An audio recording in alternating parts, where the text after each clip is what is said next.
Hello, I'm notyourusualZero, and I introduce you to Ape Escape. On the loose, on the PSP. I'm sorry, this is not the PlayStation Ape Escape. I thought it'd be more interesting to do the PSP remake instead of, well, the actual game. And maybe it's not a remake, it's more like a remaster. I mean, we all really got hyped up over Crash Insane Trilogy or the Spiral Reignited Trilogy. But technically, this existed. And this wasn't like Medieval where they made like some, remake that's actually kind of different. No, this is just a full-on like remaster of the original game. Nothing's really changed aside from, different dub. For better or for worse, the dub's better. And it's all high HD now. I'm recording this on the PlayStation TV since, well, the only alternatives I have are either to record off of PSP, which I've tried and I've not been able to do so oops. And there's obviously the emulator route, but I got a weak PC enough already. I don't need to do this on an emulator. Oh yes, Ape Escape on the loose. I went out of my way to show off this version instead of the original. I'll get this out of the way. If you're gonna play Ape Escape, play the PS1 version. That is the way better experience in the end of the day. Right, this game's known for its dual analog gimmick, and unfortunately the PSP does not suffice. Because this game was obviously designed around it, and without that right stick, things get a little complicated. And how complicated? Well, stick around and you'll find out. Anyway, we're about to start a new game.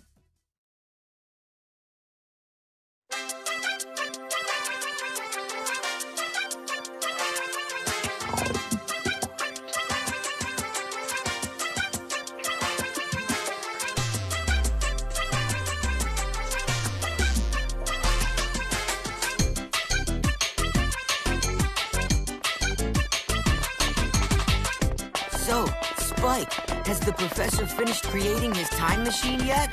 He said it's just about done. I wonder if we could take a trip in it today. If so, I'll be going first.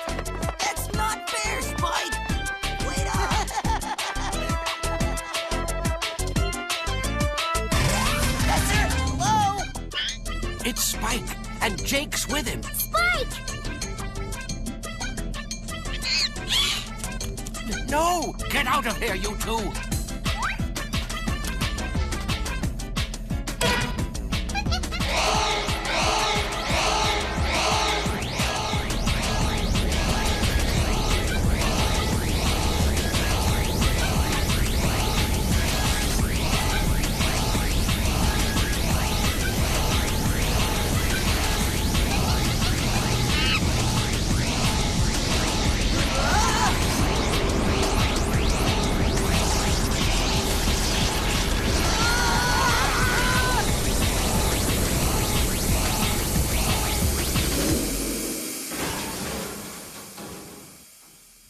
So that's it. I've got it.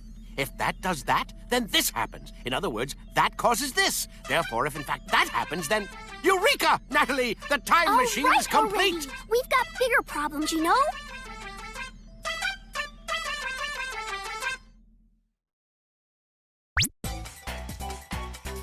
Spike, can you hear me? Something incredible has happened. As a result of that accident, you have been warped through time. You will soon arrive in the age of the dinosaurs. The bad news, Spike, is that a band of monkeys is also lost in the past in many different lands. If those monkeys are left to their own devices, they will probably end up seriously changing the course of history. Spike, I have a request to make of you. Luckily, you should be in the possession of 2 gadgets I've invented. I want you to use them to go after as many of those wild apes as you can. You'll be able to capture them with the time net. And should you find yourself in a potentially dangerous situation, use the Stun Club to defend yourself. It will definitely come in handy. I know you'll be more than up to the huge task ahead. I'm counting on you.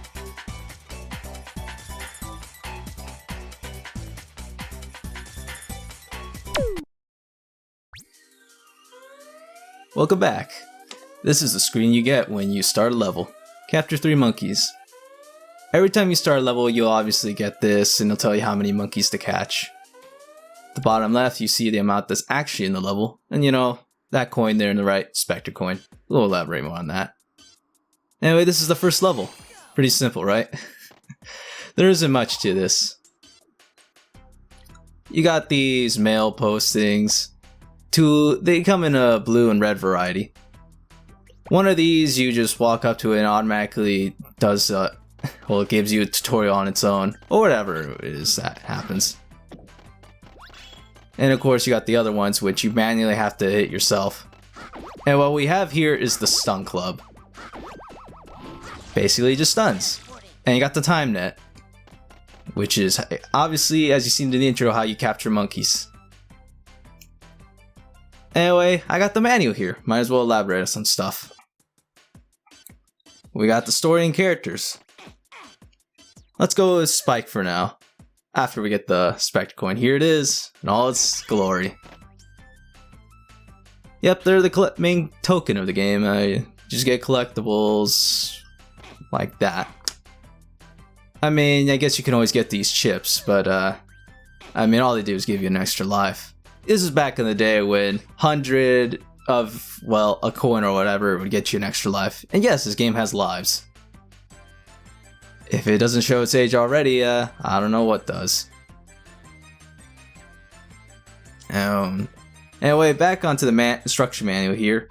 Spike's bio is a spunky little 4th grader who's brimming with curiosity. Loves hanging out at the professor's lab. Well, that was simple. The professor, genius inventor who makes his home in the lab together with his granddaughter Natalie. He's devoted to his research and upholds strong moral values, but sometimes comes across as being slightly naive. Well, Natalie, an 8th grader who's a bit of a tomboy, but is the epitome of kindness. has known Spike since he was small, so he's just like a pesky little brother to her. And that girl you saw in the monkeys to capture screen, Cassie, a computer program developed by the professor, is intimately involved in providing support to the professor and Spike. And that'll be all. For now.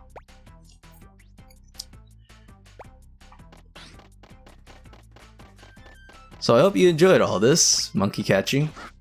This one's basically just a little simple. And whenever you get all the monkeys, you celebrate by doing this. And of course, you get this when you finish it. Pretty good. Thank you.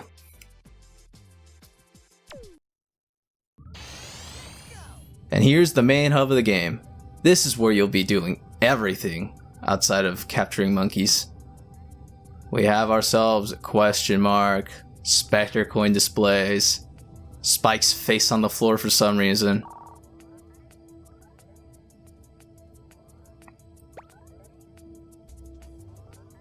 Yeah, this is the warp room. It has its own name. I remember the days when apparently there was like 4 rooms here. Well, that doesn't matter now. Yes, this will be how you'll save your game. Hope you got a memory card or whatever the PSP uses, or in my case, PSTV. Just save this naturally. And this is the tutorial area, or the training facility.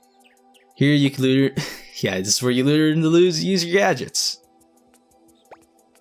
Unfortunately, the game will not teach you how to use the stun club and the time net. That was the purpose of the first level, to teach you how to use both. You have enemies, use the stun club on them. You got monkeys, also stun them. You got a net, obviously you know what to use them on. And here's a demonstration of what happens when you jump off too high. Yes, this game has fall damage. Luckily in this area there's no health, so feel free to take all the hits that you want. Alright, here is, well, the icon indicates something about a treadmill, but that's not the case. It's the minigame corner. Well, this is a slight upgrade from the original PlayStation version. There's 4 minigames instead of just 3. Unfortunately, I One of them, the new one, is not exactly all that great. But let me tell you, the minigames here, I argue they're better than the ones in the PlayStation. Well, aside from maybe one of them. The PS1's minigames were pretty mediocre. Except for, like I said, one of them. We'll elaborate more on that later. You know, when the time actually comes. Anyway, that was the time station. I hope you enjoyed it, because you're going to be stuck here. It isn't as homely as all the other time... Well, not time stations, but all the other hubs in other games, but this will do. And this is the stage select. You have to look at your levels in the void of space. And you can tell when you cleared them, you got all the Spectre coins. Yep, that coin icon says you have all the Spectre coins. Spike! A new gadget is almost ready! The water net lets you shoot underwater. Try it out in the training facility before you beam out. Remember, if you fail to clear the training level, you won't be able to advance to the next level. Good luck!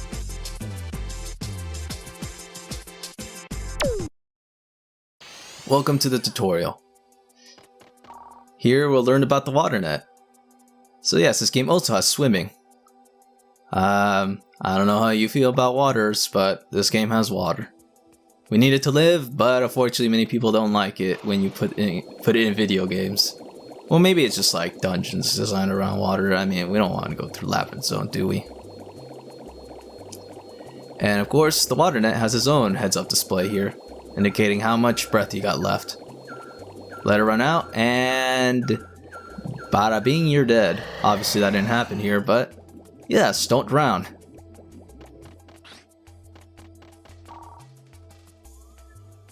And yeah, cool new way to move the stick.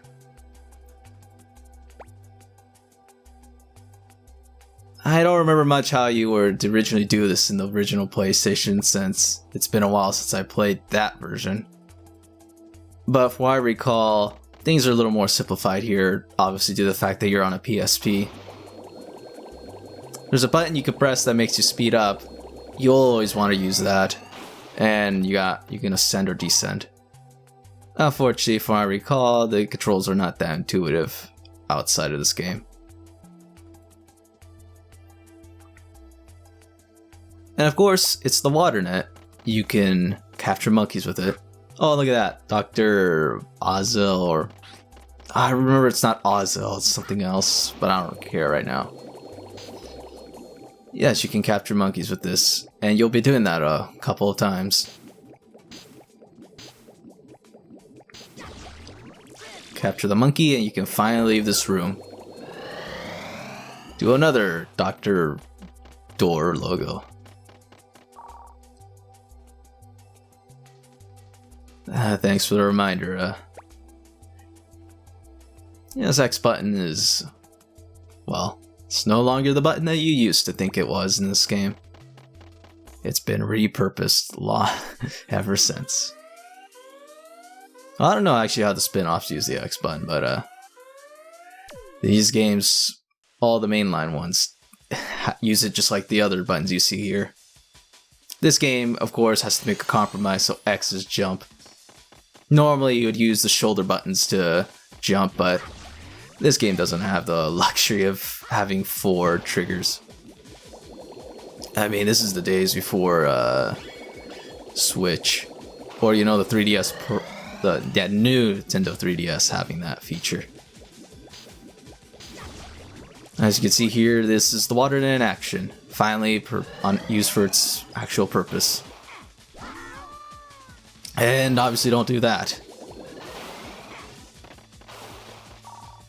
And they like to repeat some information.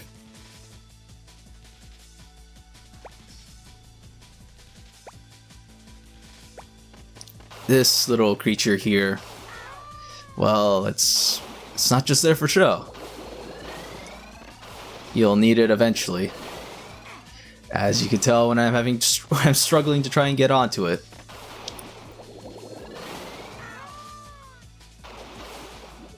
Luckily, it doesn't actually harm you, apparently.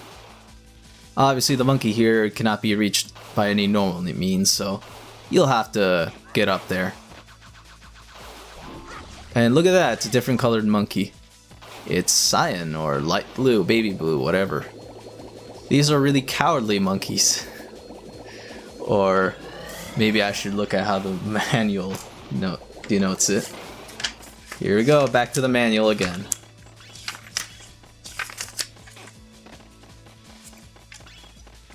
I hope you're enjoying this. Oh, it's nice. If I recall, the original PlayStation manual didn't have character bios, so there's that. Oh, look at that, we already completed the level. That was quick.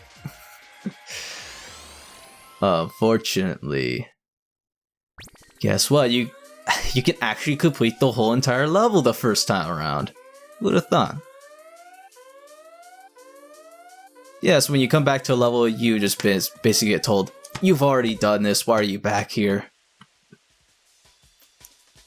To reduce the amount of time I'm wasting, I'm just gonna do this right away, all these revisits, when I have all the available means.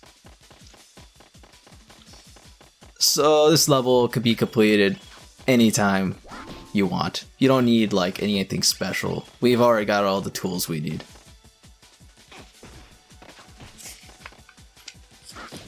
Anyway, I'm still trying to find the pants thing. But I've already told you what it was. Also, yeah, here we go. Light blue pants. Mild-mannered monkeys that carry no weapons. Don't be too rough with them. And of course we got yellow pants. Ordinary monkeys will sometimes be toting laser guns. Wow. Also two-step jumping. Maybe I should just no longer say double jump, two-step jump. Remember, two-step jump here. Yeah, what a way. What a world. I really wonder if the later games brought back two-step jumping. Guess we won't find out about that. Also in the manual, I should also note the secrets of the peak point helmet. I'm just gonna describe it right here. There are lights on their helmets and they're called peak point helmets. If you played Metal Gear, or should I say specifically the Solid series, you'll know what these colors indicate. Anyway, how the manual describes it is blue is relaxed, yellow's on alert, and red's excited. Basically, don't worry about blue, worry about red. And when you complete, well, should I say completely clear a level, it gets its own little heads-up display here, and it's also a little bit longer. You gotta wait for the professor to do all that. So yes, congrats, first part, I already completely cleared a level. Most people would probably wait until way later to do this, but I'm just gonna do it now. And when you completely clear a level, you get a time trial unlocked. Unfortunately though, I won't be bothering with that now, so to Molten Lava it is. And we're already at the end of I guess you could say the first world. The worlds in these games, or time periods, only last 3 levels. So enjoy it while you can. It's actually a thing that the rest of the series would follow, except with a little bit of deviations. Later games, worlds last as long as maybe 3 or 4 levels. It varies. Oh, here's the introduction of bottomless pits. Fall down and you instantly lose a life. Different from how the later games do it because, well, if you can't already tell, if you've ever played those games, you lose a cookie when you get hit. Normally in other games, depending on the attack, you lose half a cookie or a whole cookie if it's that strong. And if you were to fall in those games, I think you either, you don't actually lose any life when you fall down in later games. Here though, if you fall, instant life lost. Do it again. This game definitely shows signs of being a victim of first game syndrome. I mean, I went through Ratchet and Clank already. That game's a prime example of first game syndrome, or whatever you want to call it. And this game's no different. Fortunately though, this game also isn't too different how the gameplay is handled, and they get even the story too. These are all pretty simplistic and everything. Nothing you need to worry about.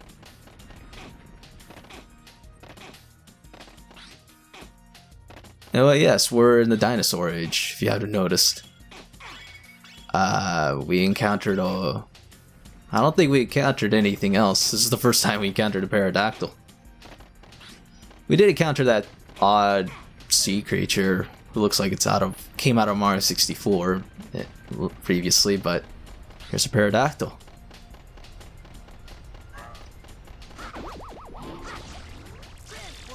And unfortunately, since we still got a monkey to go, we gotta go toe to toe with the pterodactyl.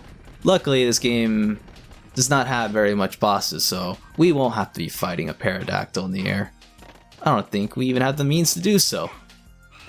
And if you let it catch you, it does this. But you can break out of it, I'm pretty sure, so don't just let that stop you. Obviously, there's a monkey hiding in the shaken egg, so you gotta chase after it. Watch out for its attacks, of course. The monkeys, normally, when they are excited, they have certain moves they can do besides, toting laser guns, as they say. They can slip some bananas, they can throw rocks at you, or they could just start repeatedly flailing in the air, and if you get caught by that, it does lots of damage. And by lots of damage, I mean just one cookie. Maybe that is a lot of damage, because maybe you don't lose. Maybe Spike's just that weak.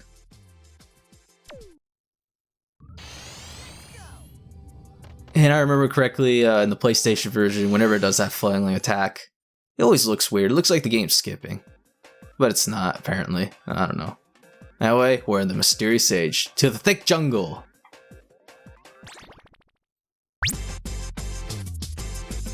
Spike! A new gadget is almost ready! This monkey radar will help you track the little beasts. Try it out in the training facility before you beam out.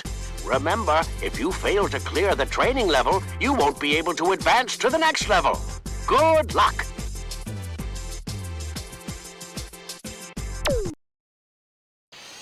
Don't go hunting monkeys without a monkey radar. This thing's obviously required to find monkeys. Or if you're just really good at the game, maybe you don't have to worry about using this thing. Really, I think you can go without using this thing. Aside from this. I think there's not a lot of monkeys that are hidden. The game would be pretty nice and just put them out in the open where you can find them. Of course, we're in the tutorial here. You just hold triangle and lead you straight to where the monkey is. Don't do what it says, and boom. And that's what dying is in this game. Obviously, you don't lose a life when this happens, so... yeah, I did it anyway, because why not? I don't know why the professor booby-trapped the thing with a bomb, but he did. Get all the monkeys to light up all the lights, and we can finally get out of here. You also get a little nice thing about the monkey radar, besides the high-pitched thing. It only does this in this level for some reason, and these dolls for some reason face you. And again, I guess I'll elaborate later in the next part, because things are about to get a little busy.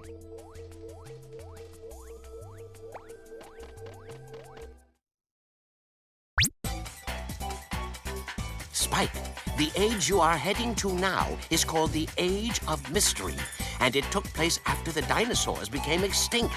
Humans were probably not around during that period, but evidence of some kind of civilization has been confirmed. If the monkeys didn't have a hand in it, it'd be the discovery of the century. I'd really love to investigate it, but finding the monkeys is our top priority now. True, as you've probably realized, approaching them while lying low or hiding so they're unaware of you often makes it easier to catch them. Essentially, you'll probably be harder for them to spot when you hit the ground or stay motionless, as opposed to when you're standing or moving. Hope you find that advice helpful. Now go get 'em, Spike.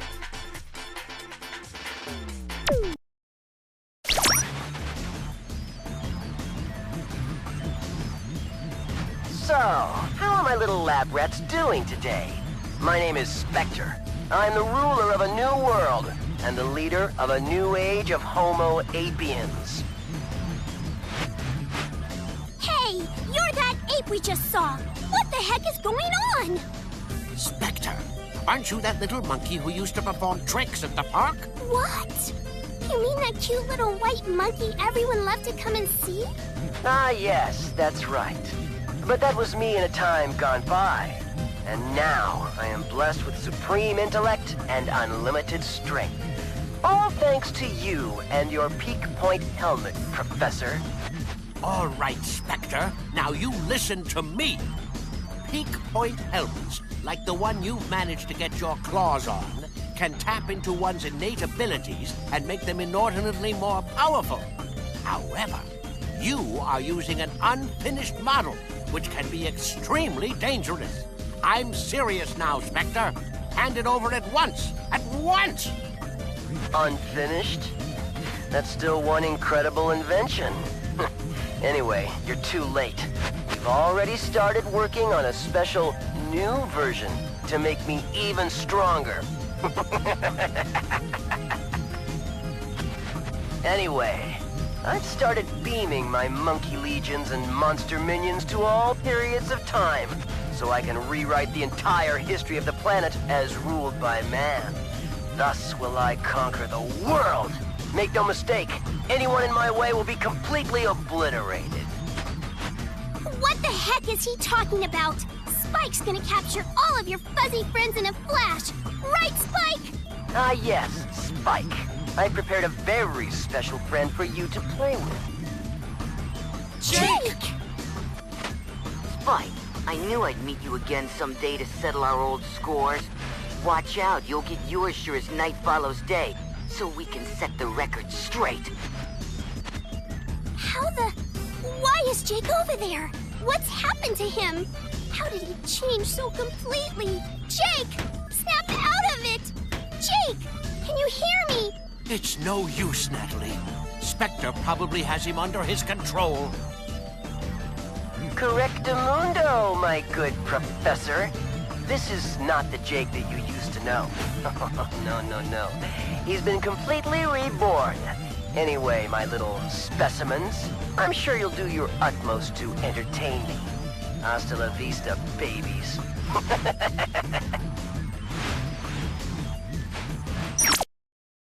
Anyway, I hope you enjoyed that. Thank you for watching part 1. See you in part 2. Not usual zero. Signing off.